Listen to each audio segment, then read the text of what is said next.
Success leaves clues, and the opposite leaves clues. Now, 8 out of 10 workers cry each week at work. 8 out of 10. That's fucking pathetic. It's worse than pathetic. And I can tell by the looks on your face, I can tell who the criers are from way up here. You think it's funny. It's not fucking funny. Success leaves clues. The young man, the two gentlemen, the 62-year-old and the 34-year-old both had one thing, focus. Follow one course until success. There's a gentleman in the audience who broke another one of my records. This one, 30 years standing. I did 22 deals about 30 years ago in a year. The young man in the audience did 23 last year.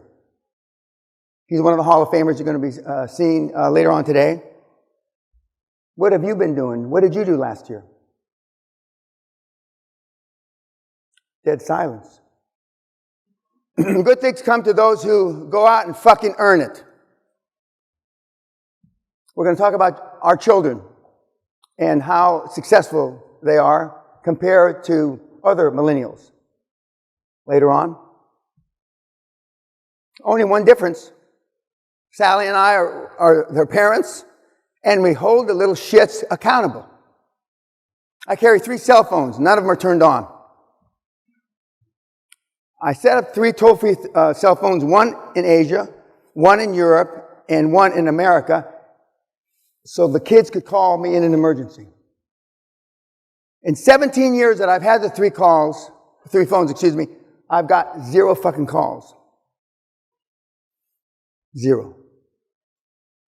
Because the kids all know that what they consider an emergency and what I consider an emergency are 2 different things. Our children have to phone one of my assistants for an appointment to talk to me. Our children have to send an agenda. What do I want to talk to Dad about? A fucking agenda. They're organized. And they've never called either one of those 3 cell numbers. Now watch, I'm going to go back to the room and the fucking thing's going to be ringing off. But here, as I stand here today with my hand on my heart, or where my heart's supposed to be. A lot of people say I don't have a heart. But where my heart's supposed to be, they have never called me. They never called me. Now Sally and I have had a great run. There's no question about that. In my regalia.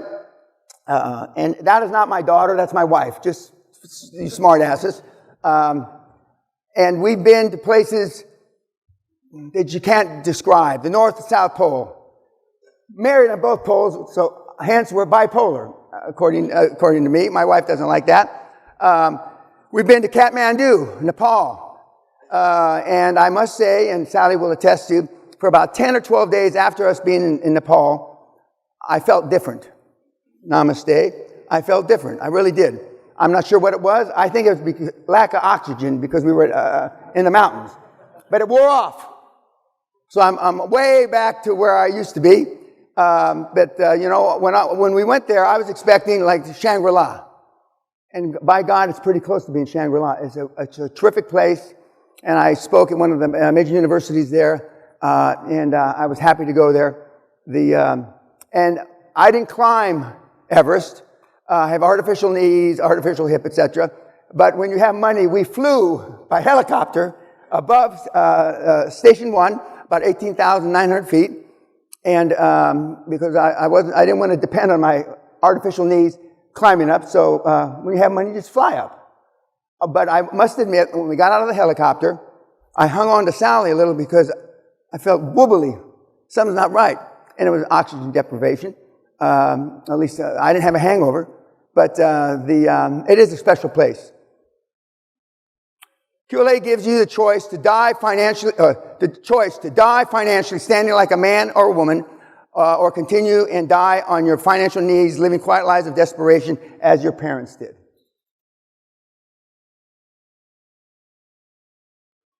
%50 of all people will run out of money before they run out of time. 50% of this room, potentially, not this room because you're going to make changes after the seminar, one-day seminar, but 50% of the people you know will be flat fucking broke before they die. That's not how we were taught, is it? For more than 25 years, I've been the Leonidas of financial coaching. I've been called worse, but this is probably more apropos. Where measurable expectations are demanded. The difference between QLA and all the other programs. I'm not going to ask how many 12-steppers we have in the audience. 12-step, Alcoholics Anonymous, Drug Anonymous, blah, blah. And you go to the meeting, my name's Dan, I'm an alcoholic, and I got blah, blah. Then you come back to the meeting 3 days later, 3 months later, 3 hours later. Hi, my name's Dan Pena. And you bow your head. I slipped. I've got 4 hours sobriety. And they all come up and hug him. Well, this isn't a huggy, jelly roll type of program. If you slip, get the fuck out. Don't waste my time. Get the fuck out. Don't waste my time. Because I'm truly the only guy that gets up on the podium.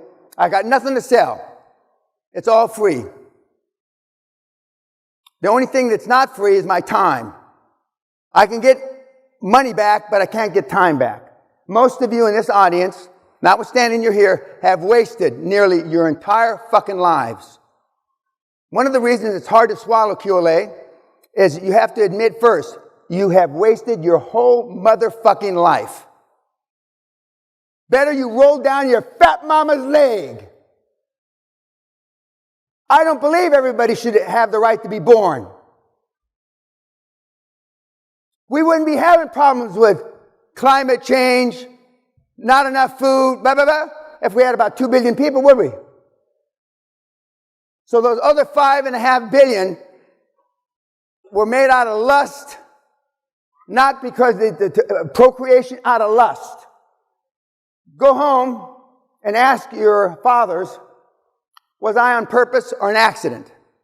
I'm willing to put up £1 million to 1 pound.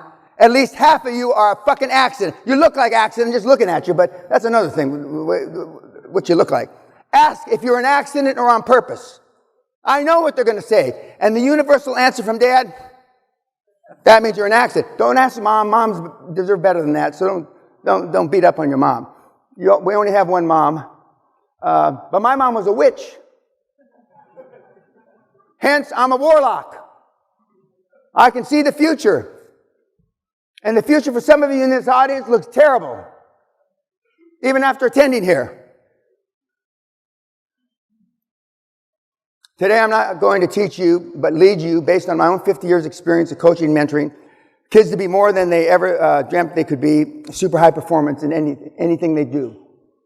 QLA is a way of life. At my 70th birthday 4.5 years ago, my wife, our 3 children, my kid brother, were all asked the same question 10, 20 times. Is Dan really like this? I'm not sure what that means. Is Dan really like this? But that's the question they were asked. And our daughter came up to us and said, Daddy, are these people stupid? Yes, honey. Yes, honey. Is that why you call them meatheads? Yes, honey. You got it now. When I wake up in the morning, I'm like this. When I go to bed at night, I'm like this. Whether I'm drinking water or alcohol, I'm like this. QLA is my life. I don't have to think about it. I just react. To be all you can be in everything you do is QLA. You pissed a lot of people off. What did you say? I told them the fucking truth. The human being can't take too much of the truth. Now, for those of you that are overweight in the audience, quite a few, and those of you that are gals that are overweight in the audience, probably none, but let's just bear with me, ladies, for this example. It's not considered to be politically correct to tell a lady she's got a fat ass, is it? Whether she got a fat ass or not, right? It's not as bad to tell a guy you're overweight. In 1962, my cousin, who's a few months older than I am, a guy at Lincoln High School, East Los Angeles, told him, Ronnie, your girlfriend has an ass like 2 pigs in a gunny sack walking over. My cousin stabbed the guy 17 times. This is the difference. By the grace of Allah, he didn't die. But Ryan clearly was trying to kill him. You don't stab somebody, asshole, 17 times because you're just trying to send a message. Now, on my success test and super success test, there are two questions. The question that's my favorite is, what would you do if somebody spit in your wife's face or your mom's face? I forget which it is.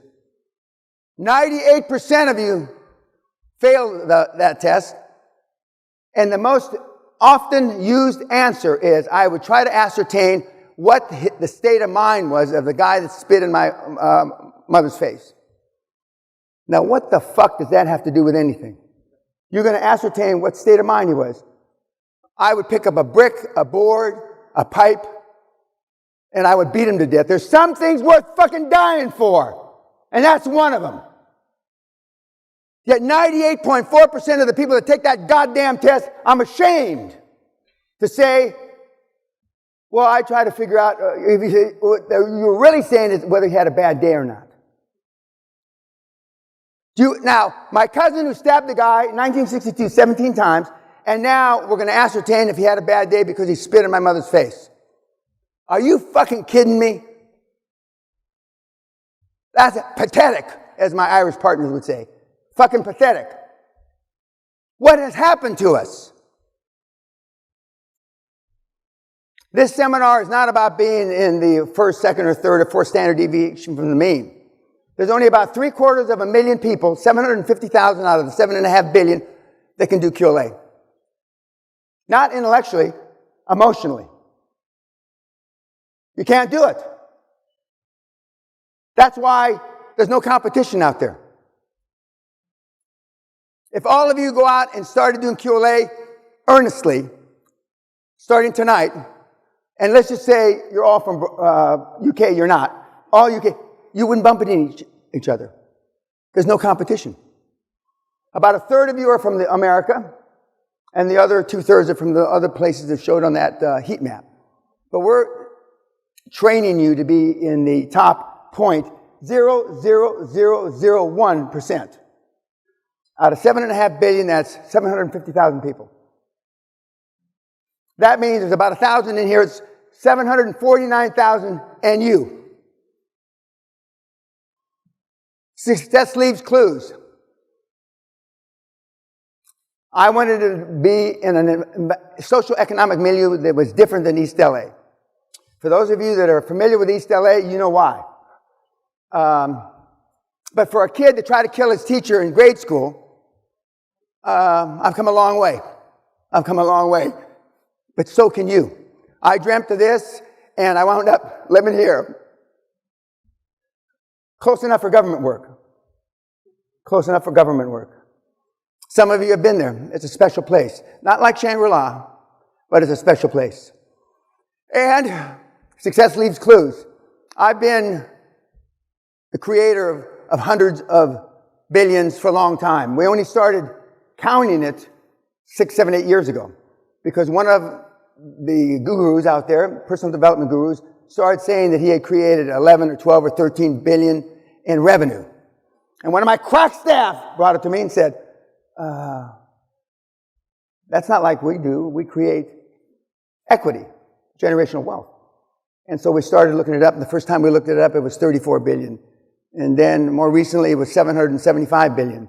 And more recently, we crossed over a trillion. The pundits, men like Bruce Whipple, I mean this in a positive way, not negative pundits, and Brian QLA Rose, who's in the audience, tell me that I've touched, 2, 3, 4, 5 million people. Well, just through Brian Rose and Dan Locke, I've touched 4 or 5 million because I've been on London Real, I think 200 million times I've been viewed, according to their count. So we've been the $1 trillion man a long, long time. And thanks to you, some of you that have done transactions, but I don't know all the transactions you've done.